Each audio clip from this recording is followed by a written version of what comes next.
तो शुरुआत करते हैं आज का जो इम्पोर्टेंट डिस्कशन है। और मैं चाहूंगा कि आप कमेंट बॉक्स में कमेंट भी करते रहें ताकि मैं आपको करेक्ट कर पाऊं, आपको बता पाऊं कि क्या क्या इम्पोर्टेंट चीजें हैं जो कि आपको एग्जाम के लिए फोकस करनी है।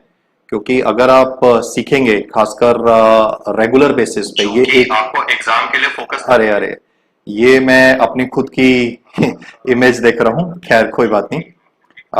Let's get started for today. Let's join, or in fact, a lot of people have already joined also. तो हाँ जी, good evening Kamlesh, very good Vikram.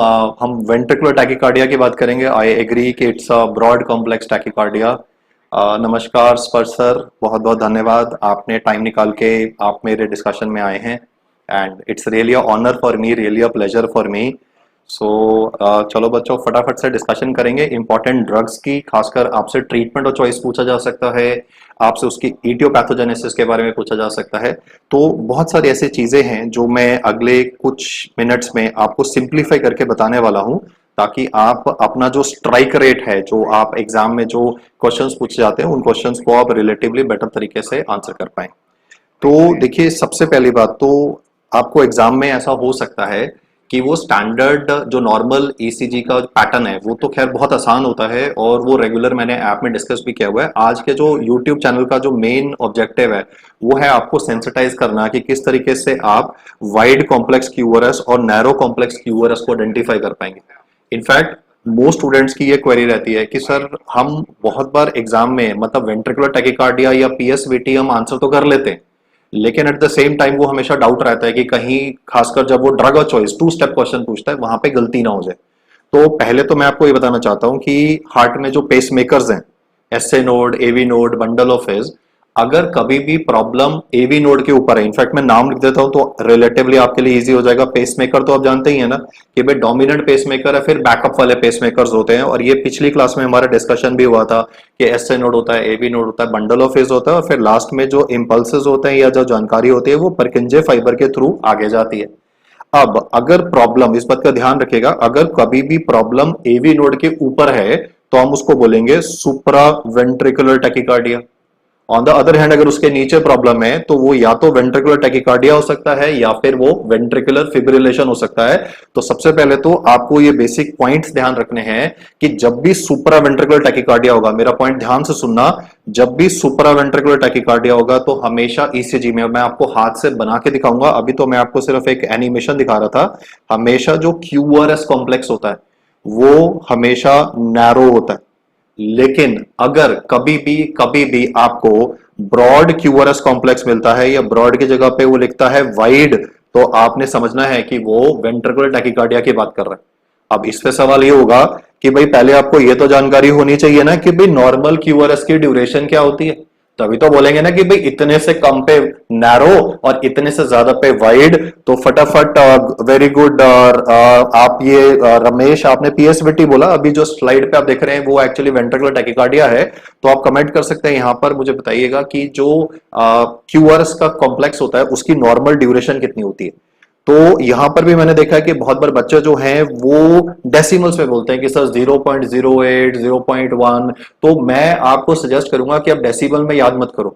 क्यों? क्योंकि उसमें गलती होने के चांसेस ज्यादा होते हैं। आपको राउंड फिगर में याद करना है। नॉर्मल क्यूआरएस कॉम्प्लेक्स होता है 80 से 100 मिली सेकेंड का। मतलब नॉर्मल ईसीजी पेपर में आपको तकरीबन वो 2 से 2.5, मेरा पॉइंट ध्यान से सुनिएगा, 2 से 2.5 स्मॉल स्क्वायर, क्योंकि ईसीजी का जो बड़ा स्क्वायर होता है उसके अंदर 5 छोटे स्क्वायर होते हैं। तो नॉर्मल क्यूआरएस कॉम्प्लेक्स आपका नॉर्मली 2 से 2.5 स्मॉल स्क्वायर के बीच में होता है। तो अगर कभी भी आपको ईसीजी ऐसी दी जाए जिसमें क्यूआरएस कॉम्प्लेक्स 2 स्मॉल स्क्वायर से कम हो तो हम उसे नैरो क्यूआरएस कॉम्प्लेक्स बोल देते हैं। अगर वो 3 या 3 से ज्यादा हो, क्योंकि मैंने रेंज बताई ना 2 से 2.5, अगर वो उससे ज्यादा हो जाएगा मतलब 3, 4, जैसे कि आप इसमें तो देख रहे हैं रियली में जो गैप है, क्यों यहां पर पीक्यूआरएस में से आप आइडेंटिफाई करेंगे तो पी वेव दिखाई नहीं दे रही, टी वेव दिखाई नहीं दे रही।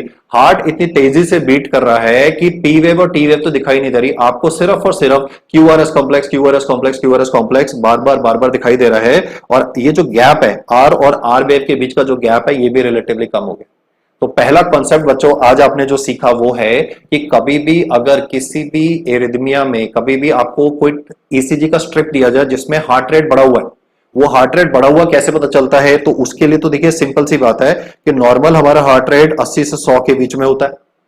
अगर 100 के ऊपर होगा तो इसका मतलब उसको टैकीकार्डिया तो प्रेजेंट है। अब वो रिदम एबनॉर्मल है या नहीं है, तो भी नॉर्मल वेव आपको नहीं दिखाई देंगे ना, जैसे कि यहां पर आप देख रहे हैं कि पी वेव नहीं पता चल रही है, टी वेव पता नहीं चल रही है। तो हार्ट रेट के लिए जो सबसे इंपॉर्टेंट पैरामीटर होता है जो आपको सीखना है वो होता है आर इंटरवल। दो आर और आर वेव के बीच का जो गैप है वो आपको हार्ट रेट डिटरमाइन करने में मदद करता है। बहुत बार तो आपको यहां डिस्प्ले में आप ये वाला जो रिदम मैंने आपको दिखाया उसमें तो आपको इनफैक्ट, क्योंकि ये तो मल्टी पैरा ना, आजकल जो इमेज बेस्ड क्वेश्चंस आ रहे हैं आपके एम्स नॉर्सेट एग्जाम में, उसमें वो आपसे इतनी छोटी बातें नहीं पूछता कि आप हार्ट रेट कैलकुलेट करिए, क्योंकि उसको पता है वो तो आप कर ही लेंगे आर आर इंटरवल के बीच में। आर आर इंटरवल पे जो फॉर्मूला होता है वो फिर भी मैं आपको प्रैक्टिस करा देता हूं। आई थिंक आप कमेंट बॉक्स में मेंशन भी कर सकते हैं कि आप 300 को डिवाइड कर दीजिए by the number of large squares. मैं फिर से रिपीट कर रहा हूं, number of large squares between R and the R wave. जो भी ईसीजी में आप आर और आर वेव्स देख रहे हैं उनके बीच में जितने भी लार्ज स्क्वायर उनको काउंट कर लीजिए। मान लीजिए आपने 5 गिने तो 300/5 हार्ट रेट 60 हो गया, हो सकता है ब्रेडिकार्डिया की तरफ जा रहा हो। ऑन द अदर हैंड अगर दो ही लार्ज स्क्वायर हैं तो 300/2 मतलब 150 हो। तो मेरा पॉइंट है कि हार्ट रेट वाले क्वेश्चन तो बहुत पुराने हो गए, आजकल आपका जो एम्स नॉर्सेट का एग्जाम है उसमें और ज्यादा कॉम्प्लिकेटेड पूछता है। तो वो आपको बहुत बार मल्टी पैरासेट हार्ट रेट का डिस्प्ले तो होगा, आपको सिर्फ ये आइडेंटिफाई करना होगा कि क्या ये ब्रॉड कॉम्प्लेक्स टैकीकार्डिया है या ये नैरो कॉम्प्लेक्स टैकीकार्डिया है। तो अब मैं एक्सपेक्ट करूंगा कि आप लोग जिन्होंने ज्वाइन किया हुआ है वो मुझे बताएं कि वेंट्रिकुलर टैकीकार्डिया के लिए ड्रग ऑफ चॉइस क्या होता है। यस मेरे बच्चों, मेरे फ्यूचर नर्सिंग ऑफिसर्स, मैं जानता हूं कि आप सिर्फ हमारे देश में तो ऑब्वियसली आप एग्जाम क्लियर करोगे ही करोगे, लेकिन आप इवन विदेश के जो एग्जाम्स हैं उनको भी क्लियर कर पाओगे बहुत ही फ्लाइंग कलर्स के साथ में। इनफैक्ट आप देख रहे हो कि इंडियन डॉक्टर्स और इंडियन नर्सेज तो सब जगह पे पहुंच रहे हैं। क्यों? क्योंकि हम लोग मेहनत ही इतनी करते हैं। तो yes guys, very good very good. आपने मुझे बताना है कि वेंट्रिकुलर टैकीकार्डिया में आप क्या दवाई, क्या लोड करके आप पेशेंट को आईवी किस इंजेक्शन को लगाया जाता है, और ये तो आपके नॉर्सेट एग्जाम में रेगुलरली पूछा गया हुआ है। तो मैं आंसर्स डेफिनेटली एक्सपेक्ट कर सकता हूं आपसे। देखिए यहां पर अगर कंफ्यूजन होगा तो दो ऑप्शंस के बीच में एक एमियोडारोन और एक लिग्नोकेन। जी हां, एमियोड्रोन भी दिया हो सकता है, लिग्नोकेन भी दिया हो सकता है। यदि आपके एग्जाम में देखिए जैसे आपने बोला अडीनोसिन, तो अडीनोसिन विक्रम कुमार जो दवाई है वो पीएसवीटी में यूज होती है, पेरोक्सिस्मल सुपरावेंट। आप मैसेज डिलीट नहीं करिए, आपको कोई टेंशन लेने की जरूरत नहीं है, मैं हूं ना आपके साथ में, मैं आपको सिखाता रहूंगा। आपको मैसेज डिलीट करने की जरूरत नहीं है, आप सिर्फ सीखते रहिए नए नए पॉइंट्स को। पॉइंट है मेरा कि कभी भी पीएसवीटी का केस है, मैं आगे इसी दिखाऊंगा आपको, पीएसवीटी मैं हाथ से बना के आपको सिखाऊंगा। मैं आपको सिर्फ ऐसा नहीं कि पावर पॉइंट प्रेजेंटेशन पे बता रहा हूं कि ये वाला एरिथमिया हो गया, वो तो बहुत सारे यूट्यूब पे वीडियोस हैं। यहां पर इस चैनल पे जो मेन खासियत है कि हम आपके कंसेप्ट्स बिल्ड करते हैं, हम आपके बेसिक फंडामेंटल्स बिल्ड करते हैं। हमने नाम बोला नर्स इजी, मतलब अल्टीमेटली हम चीजों को सिंप्लीफाई करके आपके फंडामेंटल्स को इंक्रीज कर रहे हैं। वेरी गुड, जैसे आंसर आया वेंट्रिकुलर टैकीकार्डिया के लिए आप एमियोड्रोन देते हैं, लेकिन अगर किसी पेशेंट को एमआई हो गया, आप जानते हैं एमआई में हार्ट की कोरोनरी आर्टरी ब्लॉक हो जाएगी, हार्ट में ऑक्सीजन की कमी हो जाएगी। अगर हार्ट में ऑक्सीजन की कमी हो जाती है और वो आपके नर्सिंग अफसर एग्जाम में बोलता है पोस्ट एमआई वेंट्रिकुलर टैकीकार्डिया, मैंने दो सवाल पढ़ाए, एक है प्लेन वेंट्रिकुलर टैकीकार्डिया, यदि वो लिखता है पोस्ट एमआई वेंट्रिकुलर टैकीकार्डिया तब आपने आंसर एमियोड्रोन करके नहीं आना है। यहीं पे कहानी घूम जाती है और आप वैल्यूएबल मार्क्स एक कॉम्पिटिटिव एग्जाम में लूज कर सकते हो। आपको कॉम्पिटिटिव एग्जाम में सारे क्वेश्चन या ज्यादा से ज्यादा क्वेश्चन सही करके आने हैं। अगर आपके एमसीक्यू में ये कॉम्पिटिटिव एग्जाम में, इनफैक्ट बच्चों आपके नर्सिंग अफसर एग्जाम में पूछा जा चुका है कि पोस्ट एमआई वेंट्रिकुलर टैकीकार्डिया में क्या दवाई देंगे, तो आपका आंसर है लिग्नोकेन। जी हां, वही लिग्नोकेन जो हम एज अ लोकल एनेस्थीसिया के लिए भी यूज करते हैं, उसी लिग्नोकेन को आईवी दिया जाता है। लेकिन बहुत बारी जरूरी नहीं ना कि हर पेशेंट में एमआई हो सकता है वेंट्रिकुलर टैकीकार्डिया तो किसी पेशेंट में एसिडोसिस की वजह से भी हो सकता है, ऑक्सीजन की कमी की वजह से भी हो सकता है, इलेक्ट्रोलाइट इंबैलेंस की वजह से भी हो सकता है।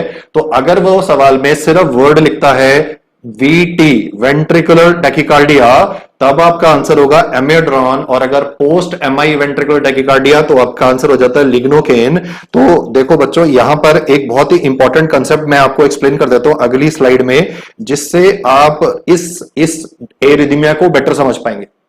देखिए, जो हार्ट का डोमिनेंट पेसमेकर है वो तो एसए नोड में होता है, राइट एट्रिया में प्रेजेंट होता है। उसके बाद में इंपल्स नीचे जाएगा कहां पर, एवी नोड पे, जो कि जंक्शन पे बैठा है, ये द्वार है। तभी तो आपने बहुत बार पढ़ा होगा AV node is also called as, basic sciences में पढ़ा ना आप लोगों ने, AV node is called as gate keeper of the heart. In fact ये खुद में ही सवाल है, डोमिनेंट पेसमेकर तो एसए नोड, आपको डॉक्टर नकुल ने परसों ही सिखाया था। Gate keeper of the heart AV node होता है।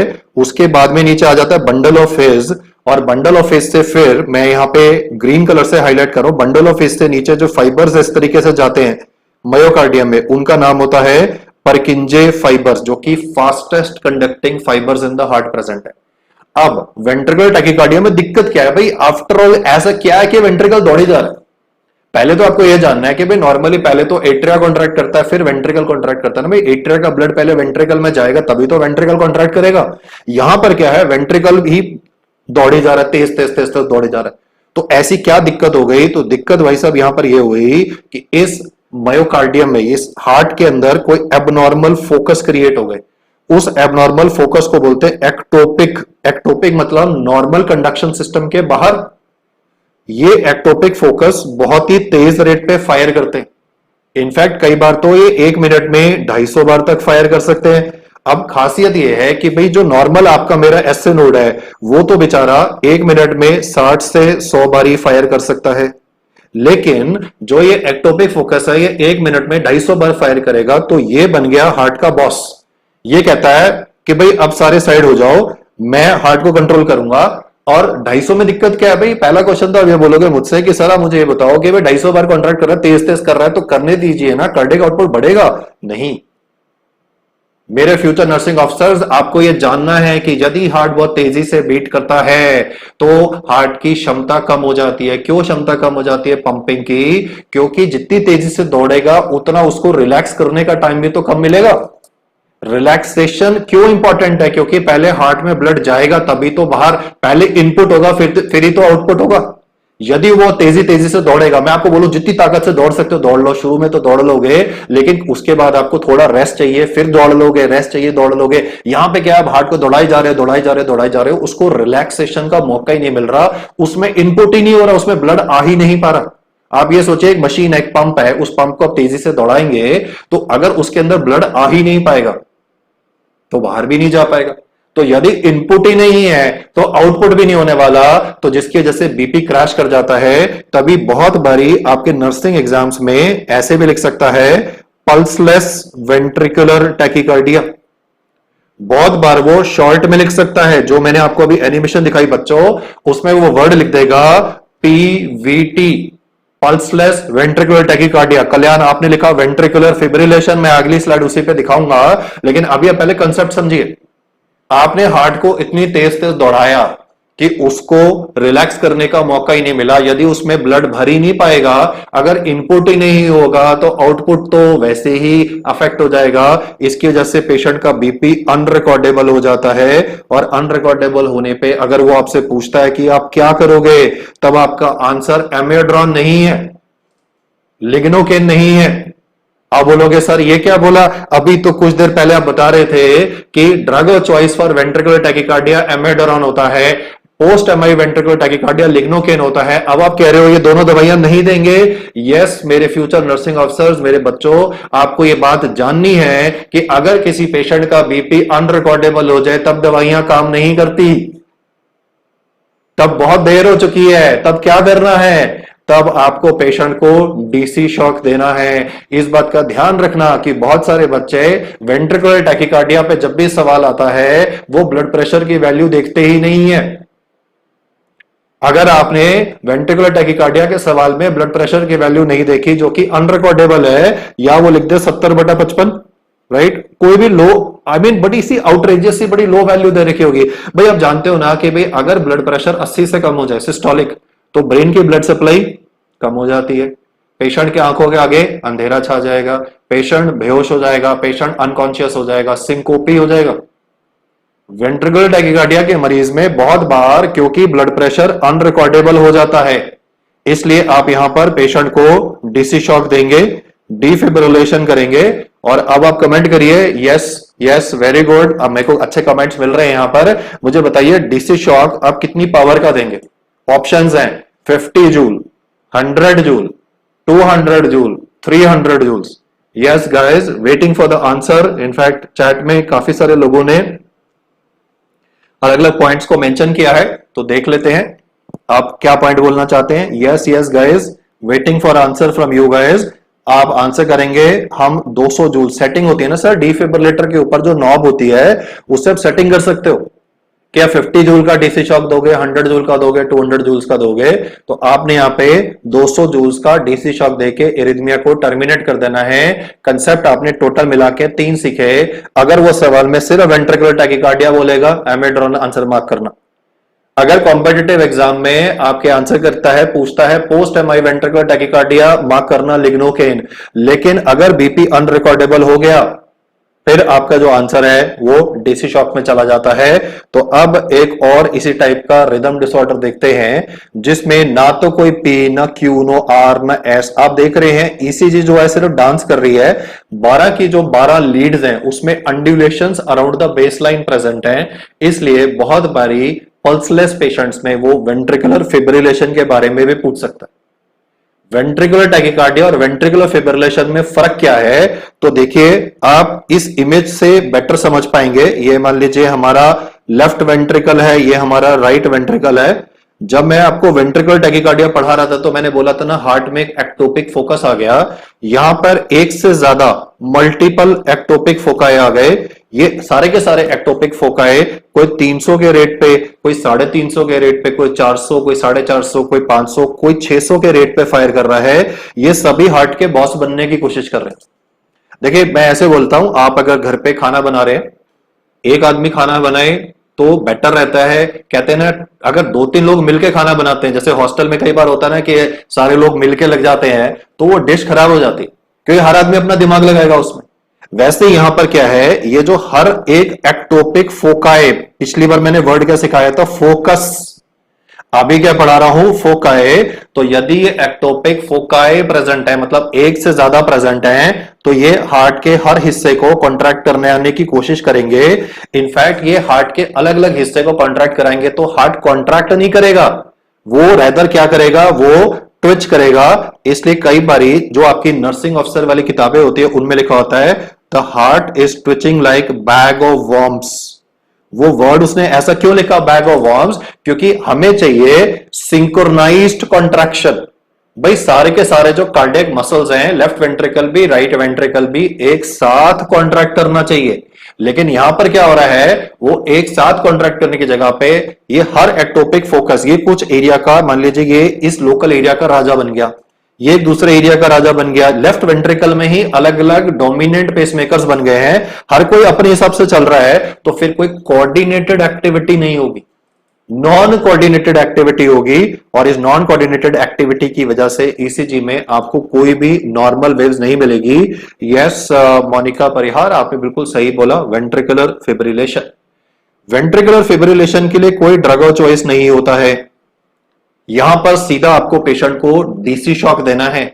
अब मेरा पॉइंट ध्यान से रखना, यहां पर मल्टीपल चॉइस क्वेश्चन में वो डीसी शॉक के साथ में एक और वर्ड लिख देगा जो कि आपके कॉम्पिटिटिव एग्जाम की किताबों में मेंशन्ड है कि डीसी शॉक भी 2 प्रकार का होता है। एक होता है सिंक्रोनाइज्ड डीसी शॉक, एक होता है नॉन सिंक्रोनाइज्ड डीसी शॉक। तो जब भी वो वेंट्रिकुलर फिब्रिलेशन के बारे में पूछेगा या वेंट्रिकुलर टैकिकार्डिया के बारे में, तो आपने नॉन सिंक्रोनाइज्ड डीसी शॉक के बारे में आंसर करना है। मैं आगे आपको यह भी सिखाऊंगा कि सिंक्रोनाइज्ड और नॉन सिंक्रोनाइज्ड में फर्क क्या है, लेकिन अभी आपको एमसीक्यू की तैयारी याद रखनी है। वेंट्रिकुलर फिब्रिलेशन के मरीज में आप हमेशा नॉन सिंक्रोनाइज्ड डीसी शॉक का इस्तेमाल करते हैं। वेरी गुड मोनिका, आपने बिल्कुल सही बोला। यस विक्रम, आपने पॉइंट ठीक बोला था वेंट्रिकुलर फिब्रिलेशन का, लेकिन फिर मैंने कुछ टेक्निकल करेक्शंस यहां पर करे हैं। मैंने ये बताने की कोशिश करी है कि वेंट्रिकुलर टैकिकार्डिया में एक ही फोकस था जो कि वेंट्रिकल्स को तेज तेज कॉन्ट्रैक्ट कर रहा है, या मल्टीपल फोकाई बन गए। जिनकी वजह से पेशेंट की कार्डियक एक्टिविटी एकदम से कम हो जाती है। इसलिए हो सकता है कि वो एग्जाम में आपको एक ऐसा सिनेरियो ले दे दे कि वो बताए कि भाई आप एयरपोर्ट पे हैं, आप रेलवे स्टेशन पे हैं, आप फ्यूचर नर्सिंग अफसर हैं और आपके सामने ही, आपकी नजरों के सामने कोई आदमी या कोई लेडी एकदम से गिर गए। तो सीपीआर के बारे में तो आप सभी जानते हो, उसमें कोई बड़ी बात नहीं है। वो आपसे सीपीआर के बारे में नहीं पूछेगा, वो सीधा आपसे ये बोलेगा कि अगर कभी कोई पेशेंट एकदम से सडन कोलैप्स हो जाता है, पेशेंट अनकॉन्शियस हो जाता है, अगर अनकॉन्शियस पेशेंट को आपने हैंडल करना है तो देखिए सीपीआर तो आप देते ही देते हैं कि आपको 30 चेस्ट कंप्रेशंस देने होते हैं, 2 रेस्क्यू ब्रेथ्स देने होते हैं। सीपीआर की साइकिल तो आपने स्टार्ट करी, लेकिन सीपीआर की साइकिल के बाद में आप पेशेंट की चेस्ट के ऊपर एक एईडी लगाते हो। कमेंट बॉक्स में एंटर कर देना एईडी क्या होता है। अगर आप रेलवे स्टेशन पे जा रहे हैं, एयरपोर्ट पे जा रहे हैं, तो ऐसा पॉसिबल है कि आपने ऐसा देखा भी होगा कि रेड कलर का एक डिवाइस बहुत बार, खासकर एयरपोर्ट्स पे तो है, इवन दिल्ली मेट्रो पे भी है। हर मेट्रो स्टेशन पे, दिल्ली के हर मेट्रो स्टेशन पे ये ऑटोमेटेड एक्सटर्नल डिफिब्रिलेटर नाम की मशीन अवेलेबल होती है। उसके बाहर ग्लास लगा होता है, लिखा होता है in case of medical emergency brake the glass. तो आप ये मशीन लगा के पेशेंट के चेस्ट पे लगा दोगे। आपने देखा भी मेट्रो स्टेशन पे, दिल्ली मेट्रो के स्टेशन पे सडनली कोई आदमी गिर गया, आपने क्या करना है, ग्लास ब्रेक करिए, मशीन लेके आइए, मशीन के पैडल्स पेशेंट के चेस्ट पे लगा दीजिए। तो ये कंप्यूटर जो है ऑटोमेटेड एक्सटर्नल डिफिब्रिलेटर, ये रीड करेगा कि भाई पेशेंट को वेंट्रिकुलर टैकीकार्डिया है या पेशेंट को वेंट्रिकुलर फिब्रिलेशन प्रेजेंट है, और उसके बाद में वो पेशेंट को डीसी शॉक डिलीवर कर देगा, जो मैंने आपको बताया, जिसकी इंटेंसिटी 200 जूल्स होती है। अब आपने एक शॉक दे दिया तो बहुत बार, इनफैक्ट आप कमेंट करिएगा, मैं एक्सपेक्ट करूंगा कि आप कमेंट करें यहां पे कि भाई कोई आदमी ऐसा कोलैप्स कर गया मेट्रो स्टेशन पे, आपने डीसी शॉक दिया, एक बार ही नहीं ठीक हुआ तो दोबारा भी दे सकते हैं, तीसरी बार भी दे सकते हैं। आपने मुझे बताना है कितने डीसी शॉक्स दोगे, 1 दोगे, 2 दोगे, 3 दोगे, 4 दोगे, मतलब कोई लिमिट है? मैं वेट कर रहा हूं कमेंट्स के लिए। यस बच्चों, अगर कोई पेशेंट आपके सामने कोलैप्स कर गया, आपने डिफिब्रिलेटर पेशेंट को अटैच कर दिया, वो डिफिब्रिलेटर डीसी शॉक तो डिलीवर कर ही देगा, लेकिन पॉइंट है कि भाई आपको बटन तो प्रेस करना है ना, तो आप कितनी बार बटन प्रेस करोगे, 1 बारी, 2 बारी, 3 बारी? तो आपने यहां पर याद रखना है कि जो टोटल जो डीसी शॉक्स डिलीवर करते हैं, जैसे कि आप इस प्रोटोकॉल में देख पा रहे हैं, टोटल मिला के आप 3 डीसी शॉक दोगे। अगर 3 डीसी शॉक के बाद में भी रिदम नॉर्मल नहीं होता है तो मोस्टली पेशेंट ब्रेन डेड हो चुका होगा। देखिए, अगर ब्रेन को 4 मिनट से ज्यादा ऑक्सीजन ना मिले, 4 मिनट से ज्यादा ऑक्सीजन ना मिले, तो वैसे भी पर्सन ब्रेन डेड हो जाता है। तो आपको 3 डीसी शॉक देने हैं। तो वो ऐसा भी कर सकता है, जैसे कि आप में से कुछ लोगों ने कमेंट भी किया कि हम 3 बार डीसी शॉक देंगे। वो आपसे ये भी बोल सकता है कि आपने पहला डीसी शॉक दिया और पेशेंट का रिदम तो अभी फिर भी वेंट्रिकुलर फिब्रिलेशन ही चल रहा है, तो अगला स्टेप क्या करेंगे? तो इस बात का ध्यान रखना कि सीधा मत बोल देना कि मैं दूसरा शॉक दूंगा। दूसरा शॉक देना है, लेकिन सीधा दूसरा शॉक नहीं बोल देना। उससे पहले, दूसरा शॉक देने से पहले, क्योंकि मशीन को चार्ज होने में टाइम लगता है। आपने एक डीसी शॉक दिया, मशीन डिस्चार्ज हो जाएगी, उसको रिचार्ज होने में, कैलिब्रेट होने में टाइम लगता है। तो अगर वो बोलता है कि एक बार डीसी शॉक देने पे रिदम नॉर्मल नहीं हुआ, आपका नेक्स्ट बेस्ट स्टेप क्या होगा? ऐसे ही क्वेश्चन आते हैं ना, what is the best investigation, what is the next best step for the patient? तो यदि वो बोलता है नेक्स्ट बेस्ट स्टेप क्या होगा, तो सीधा डीसी शॉक मत बोल देना। ऐसे सर्कमस्टांसिस में आप पहले बोलोगे कि मैं पेशेंट को सीपीआर की एक साइकिल फिर से दूंगा, जो कि 30:2 की रेशो पे होगी। दैट इज 30 चेस्ट कंप्रेशन देने हैं और 2 रेस्क्यू ब्रेथ्स देने हैं। यहां पर आप जो कमेंट बॉक्स में कमेंट कर रहे हैं, मुझे बताइएगा कि अगर बच्चा है और आप अकेले ही हैं, अब मेट्रो स्टेशन पे तो आप अकेले हैं, नर्सिंग ऑफिसर हैं, आप मान लीजिए आप एम्स में काम कर रहे हैं या आपकी अभी जॉब नहीं लगी है, आपका एग्जाम क्लियर नहीं हुआ है। अगर एक बच्चा है जो गिर गया और आपने उसको इस तरीके से मतलब डीसी शॉक दिया, रिदम नॉर्मल नहीं आया, तो सीपीआर की मुझे फ्रीक्वेंसी बताओ। आप 30:2 के रेशो पे दोगे, आप 15:2 के रेशो पे दोगे, या 3:1 के रेशो पे दोगे? मैं आपसे फिर से सवाल पूछना चाहता हूं, या मॉडिफाई करके पूछ लेता हूं जब आप मुझे जवाब दोगे। वो ये है कि एक बच्चे को बिजली का झटका लग गया, जैसे अभी बारिश चल रही है, राइट, उसने बारिशों के मौसम में कहीं से जा रहा था, वहां बिजली की नंगी तार थी, उसे करंट लग गया। आप जानते हो अगर किसी को बिजली का करंट लगता है तो वेंट्रिकुलर फिब्रिलेशन हो सकती है। वेंट्रिकुलर फिब्रिलेशन वाले पेशेंट में आपने पेशेंट को डीसी शॉक देना है। वेरी गुड, यहाँ पे कालूराम कुमावत कह रहे हैं 3:1। तो देखिए, बच्चों के केस में जो आपने 3:1 बोला, वो बच्चों का आंसर नहीं है, वो न्यूनेट्स का आंसर है। मैं जानबूझ के आपको जैसे एग्जाम में फंसाते हैं ना, वैसे ही कोशिश कर रहा था कि मैं चाहता था कि आप गलती करो। मैंने आपसे न्यूनेट नहीं बोला, मैंने आपसे पूछा चाइल्ड, आंसर आया 15:2 की रेशो पे हम यहां पर डीसी शॉक डिलीवर करेंगे। देखिए बच्चों में भी अगर आप सिंगल रेस्क्यूअर हैं, मैंने फिर से आपको गलती करने पे मजबूर किया, अगर आप अकेले हैं और रेस्क्यू कर रहे हैं तो आपका आंसर फिर भी 30:2 है। आप में से बहुत सारे बोल रहे होंगे सर हमने तो 15:2 पढ़ा है। वो 15:2 कहां पढ़ा है? जब दो रेस्क्यूअर होते हैं, मान लीजिए आप भी हैं और आपके साथ में कोई और नर्सिंग ऑफिसर है, मान लीजिए आपका कोई फ्रेंड ही जा रहा था आपके साथ मेट्रो स्टेशन में, आप क्लासेस करने के लिए आ रहे थे हमारे नर्स इजी के स्टेशन पे, ग्रीन पार्क मेट्रो स्टेशन पे ही जस्ट हमारी क्लासेस के पहले ही कोई पेशेंट कोलैप्स कर गया, बच्चा था। उस बच्चे में अगर आप दो लोग हैं और आपको रिससिटेशन करना है, तब आंसर होता है 15:2। मेरे फ्यूचर नर्सिंग ऑफिसर्स, आपको याद रखना है 3:1 न्यूनेट्स के लिए है, बच्चों के लिए आंसर 30:2 या 15:2 कैसे आंसर करना है वो डिपेंड करता है कि आप अकेले हैं या दो लोग हैं। ये क्लियरली हार्ट गाइडलाइंस में मेंशन्ड है कि अगर आप अकेले हैं तो 30:2 पे रेशो होगी और अगर आप दो लोग हैं तो 15:2 पे रेशो फॉलो होगी। तो आपने क्या करना है, एक डीसी शॉक देना है, फिर सीपीआर देना 2 मिनट्स का। रेशो मैं आपको समझा चुका हूं, मैं सीपीआर पे अलग से क्लास लूंगा इसी चैनल पे इसी हफ्ते में। तो आप बेसिक लाइफ सपोर्ट का टॉपिक और एडवांस कार्डियक लाइफ सपोर्ट का जो टॉपिक है उसको अच्छे से तैयार करिए। आपके एग्जाम से पहले मैं आपको एक एक स्टेप रटवा दूंगा। मैं इस बात की गारंटी लेता हूं कि अगर बेसिक लाइफ सपोर्ट और एडवांस कार्डियक लाइफ सपोर्ट पे, जिसपे गारंटी से आप मुझे एक नर्सिंग ऑफिसर एग्जाम का हमारे देश का पेपर बता दो जहां पे कम से कम 2 से 3 सवाल इस टॉपिक पे ना आते हो। हमेशा 2 से 3 सवाल इस टॉपिक पे आते हैं और मैं आपको गारंटी करता हूं कि आप अगर मेरा वो लेक्चर जो मैं नर्स इजी पे आप फ्री ऑफ कॉस्ट आप उसको सुनेंगे, आप उसके हर एक सवाल को बना पाएंगे, करेक्ट मार्क कर पाएंगे। अपने रैंकर्स के कंपैरिजन में आप बिल्कुल करेक्ट मार्क करके आएंगे, क्योंकि देखिए कंपटीशन तो है, जीत और कंपटीशन है हमारे देश में।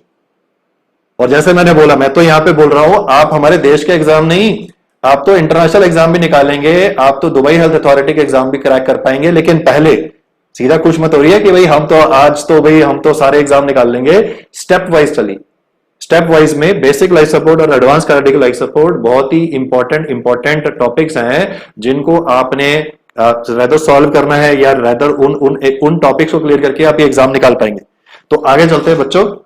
आपने पेशेंट को सीपीआर देने के बाद आगे क्या करना है, आईवी एक्सेस लेना है। बात ध्यान से सुनिएगा, आपने एक डीसी शॉक दे दिया, अगले डीसी शॉक के बीच में 2 स्टेप्स हैं, सीपीआर और आईवी एक्सेस। क्योंकि अब आपको कोई इंजेक्शन भी लगाना पड़ सकता है ना, वो इंजेक्शन के नाम तो स्लाइड पे लिखे हुए हैं तो आप पढ़ ही पाएंगे। तो अब आपने दूसरा डीसी शॉक दिया तो भाई अगर किस्मत अच्छी हुई तो रिदम नॉर्मल हो जाएगा, पर अगर रिदम नॉर्मल नहीं हुआ तो फिर आपने क्या किया, आपने फिर से सीपीआर दिया। देखिए जब भी डीसी शॉक एक बार आप दे देते हैं तो उसके बाद में होता क्या है, मैंने जब हम ट्रेनिंग करते हैं ना नर्सिंग अफसर्स की, हमने देखा है वो जब हम डमी के ऊपर प्रैक्टिस कराते हैं तो डीसी शॉक देके वो मेरी शक्ल देखना शुरू कर देते हैं। तो मैंने बोलता हूं भाई मेरी शक्ल मत देखो, डीसी शॉक दे दिया, मशीन पैडल्स को वापस रखो और पेशेंट के ऊपर दोबारा सीपीआर पे मेहनत करो। डीसी शॉक देने से कोई गारंटी नहीं है कि रिदम नॉर्मल हो जाएगा। आप मॉनिटर पे नजर बनाए रखेंगे, आपके साथ जो डॉक्टर साहब होंगे वो मॉनिटर पे नजर बनाए रखेंगे। डीसी शॉक देने के बाद में आपने पेशेंट की शक्ल नहीं देखनी है, आपने मेरी शक्ल नहीं देखनी है, आपने अपने इंस्ट्रक्टर की शक्ल नहीं देखनी है। आप वापस सीपीआर पे चले जाइए, पैडल्स को वापस रख दीजिए मशीन पे, उनको चार्ज होने दीजिए, ताकि अगले 2 मिनट की साइकिल के बाद में अगर मॉनिटर पे रिदम नॉर्मल हो गया, पेशेंट की किस्मत थी, आपका लक था और आपकी मेहनत तीनों रंग लाए। जितनी जल्दी सीपीआर देंगे उतनी जल्दी पेशेंट को बचने की उम्मीद ज्यादा हो जाती है। अब आपने दूसरा डीसी शॉक भी दे दिया, सीपीआर भी दे दिया और फिर भी अगर रिदम नॉर्मल नहीं हो रहा तो क्या करना है, आपको इपिनेफ्रिन एड्रेनालिन देना है।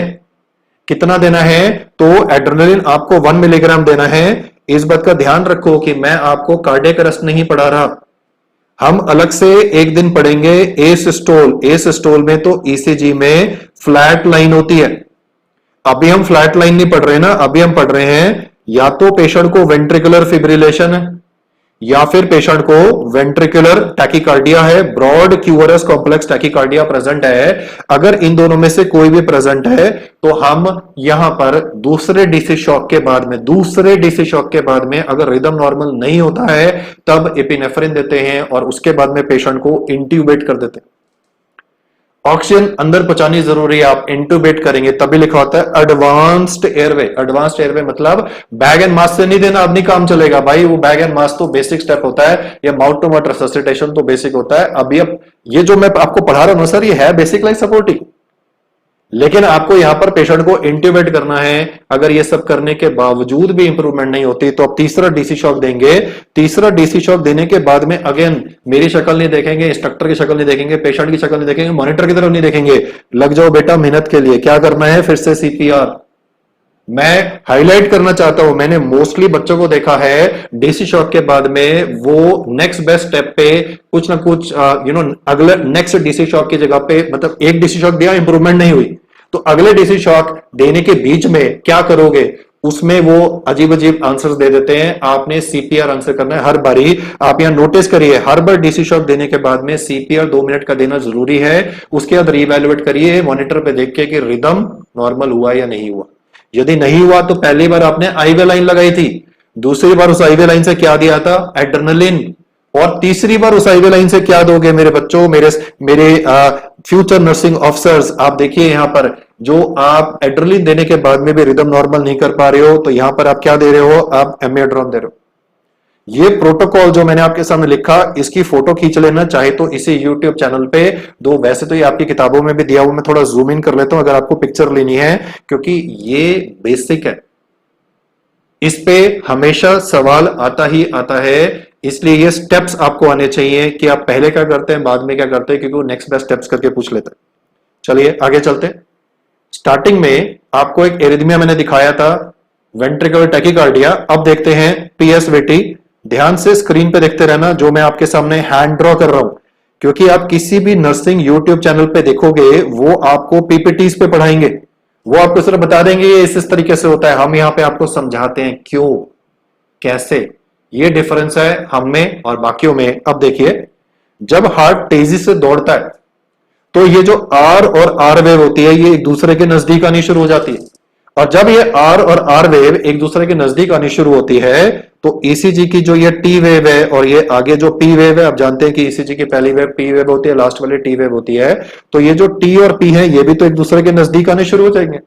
आप ऐसे सोचिए कि आर और आर वेव एक दूसरे के नजदीक आते जा रहे हैं, जैसे जैसे हार्ट रेट बढ़ेगा वैसे वैसे जैसे जैसे ये आर और आर वेव्स एक दूसरे के नजदीक आते हैं तो ईसीजी आपको कुछ इस तरीके से दिखाई देती है।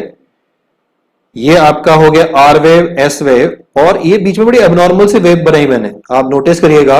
ये जो मैंने वेव बनाई हाथ से ड्रॉ करके आपको दिखाई है, ये ना तो पी वेव के जैसी दिख रही है ना ही टी वेव जैसी दिख रही है।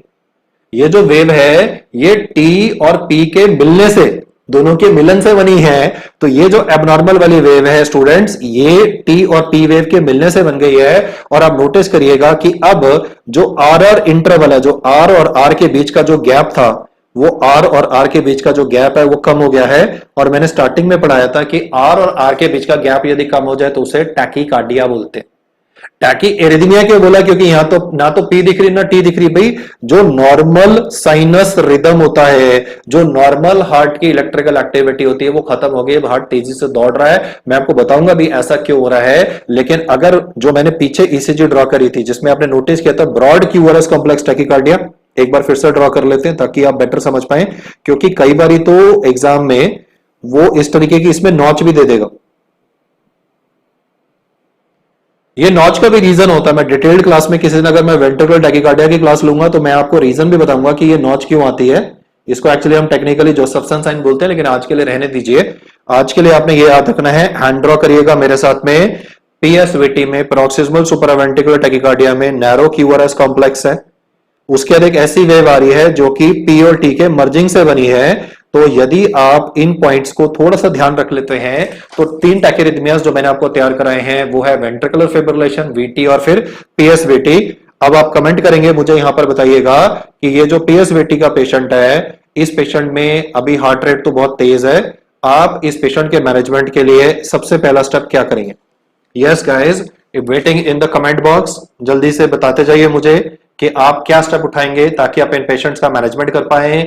ऑप्शंस दे देता हूं आपको। आप इस पेशेंट में एस्मोलॉल यूज करेंगे, अडीनोसिन यूज करेंगे, कैरोटिड साइनस मसाज यूज करेंगे, या फिर आप पेशेंट को सीधा डीसी शॉक दे देंगे। बीपी अभी रिकॉर्डेबल।